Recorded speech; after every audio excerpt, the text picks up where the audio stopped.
Back to news. ఈ నెల 17 నుంచి ఏపీ అసెంబ్లీ సమావేశాలు ప్రారంభం కానున్నాయి. అసెంబ్లీలో అనేక కీలక బిల్లులు ప్రవేశపెట్టనుంది కూటమి ప్రభుత్వం. కేంద్ర ప్రభుత్వ సూచన మేరకు దిశా చట్టంను ఉపసంహరిస్తూ బిల్లును ప్రవేశపెట్టనున్నారు. దీని స్థానంలో మహిళల రక్షణ కోసం మరో బిల్లును ప్రభుత్వం ప్రవేశపెట్టే అవకాశం ఉంది.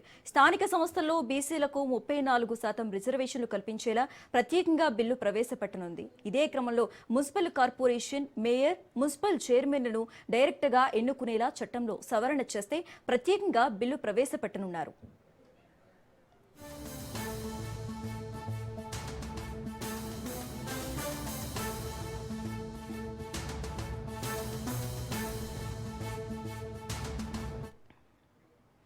గత ఎన్నికల్లో కూటమి ప్రభుత్వం అధికారంలోకి వస్తే స్థానిక సంస్థల ఎన్నికల్లో బీసీలకు 34% రిజర్వేషన్లు కల్పిస్తామని హామీ ఇచ్చింది.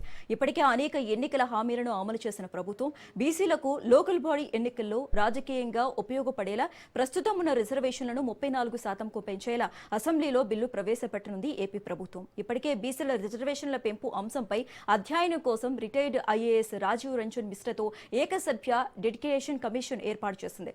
ఇప్పటికే కమిషన్ బీసీల స్థితిగతులపై రాష్ట్ర వ్యాప్తంగా అధ్యయనం చేస్తుంది. ప్రభుత్వానికి రాజీవ్ రంజన్ మిశ్రా నివేదిక ఇవ్వడం జరిగింది. ఈ నేపథ్యంలో వచ్చే అసెంబ్లీ సమావేశాల్లో బీసీ రిజర్వేషన్ల పెంపుపై బిల్లు ప్రవేశపెట్టనున్నారు. దీని ద్వారా వచ్చే గ్రామ పంచాయతీ, మండల పరిషత్, జిల్లా పరిషత్, మున్సిపల్ కార్పొరేషన్, మున్సిపాలిటీ, నగర పంచాయతీ ఎన్నికల్లో బీసీలకు రాజకీయంగా 34% రిజర్వేషన్లు కల్పించనున్నారు.